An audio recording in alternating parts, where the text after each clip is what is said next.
मुख्यमंत्री सुखविंदर सिंह सुक्खू ने कहा कि चंबा जिले के पांगी घाटी के जीवन यापन को आसान बनाने के लिए सुरंग की संभावना तलाशी जाएगी। उन्होंने ये जानकारी मीडिया से मुखातिब होते हुए साझा की। यहां स्पष्ट कर दें कि जनजातीय क्षेत्र पांगी बर्फबारी के चलते 6 महीने तक बंद रहता है। हवाई मार्ग ही एकमात्र ऐसा साधन है जिससे घाटी से बाहर निकला जा सकता है। सुरंग बनने पर घाटी के लोगों का जीवन यापन सुगम होगा।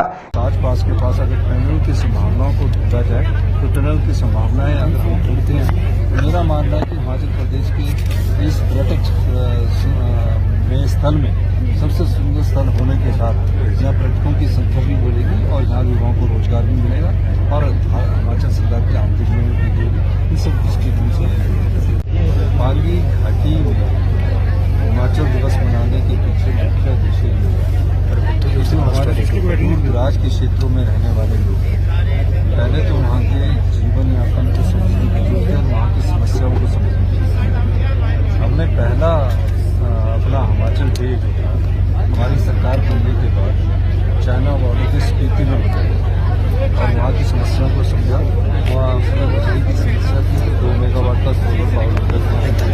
अब यहाँ की समस्याओं को समझा तो यहाँ की समस्याओं को समझने के बाद मैंने कहा कि हमारा कोई भी क्षेत्र विकास की और जो हमारी संपदा है यानी कि संपदा जो हमारे पास जो संपदा होती है उसका भाग प्राइवेट क्षेत्र के लोगों को भी मिलना चाहिए और गांव के किसानों को भी मिलना चाहिए। इस दृष्टि से हमारी सरकार ने कार्य किया और आज मैंने पांगी की समस्याओं को समझा। पांगी के लोगों के लिए मैंने कई घोषणाएं की कि यहाँ की प्रमुख फसल जौ है। अब ये 30 रुपये किलो यहाँ जौ मिलती है तो हमें आर्थिक समृद्धि पांगी के पर लोगों की भी लानी है। हमने कहा कि सरकार 60 रुपये किलो के हिसाब से जो देगी यानी कि वो जब 60 रुपये किलो के हिसाब से जितने भी जौ हिमाचल प्रदेश की सरकार उनसे इवन जौ का भी यहाँ ज़्यादा प्रयोग नहीं है। सत्तू बनाने में इसका प्रयोग होता है लेकिन हम इसका प्रयोग बनाने वाले सब कनेक्टिविटी यहाँ पर लोगों की समस्या है। सड़क पर कोई विचार आता है टनल की यहाँ डिमांड है। यहाँ आने से पहले मैंने BRO जो भारत सरकार के सबसे बड़े ऑफिसर से बात की और उनको मैंने कहा है उन्होंने तिंदी से लेकर पांगी का जो 30 किलोमीटर का एरिया है उसमें इस साल हम काम शुरू करेंगे।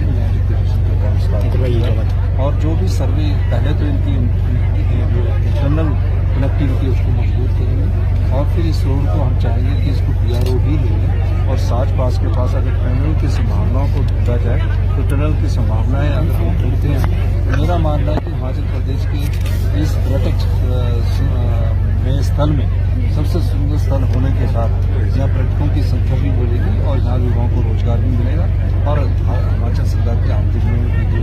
इन सब दृष्टिकोण से सर प्रधानमंत्री जी ने हिमाचल जो है ना सर स्वास्थ्य की बात करें सर पांगी सिविल अस्पताल फिलहाल में सर पिछले 40 सालों से सर ना अल्ट्रासाउंड की मशीन नहीं सर क्योंकि वो हो गया नहीं वो स्वास्थ्य संस्थान ही था। हमने अब उसको आदर्श स्वास्थ्य संस्थान डिक्लेयर किया।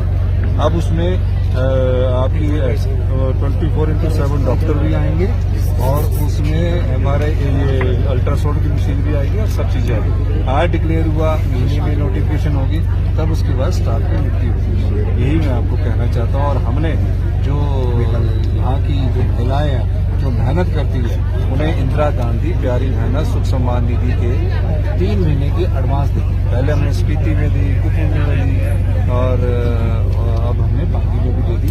जो बाकी बची महिलाएं उनकी फॉर्मेलिटी पूरी करके यहाँ जो हमारी ड्यूटी चरणबद्ध तरीके से जो पूरी हो रही है उसको पूरा करें। धन्यवाद।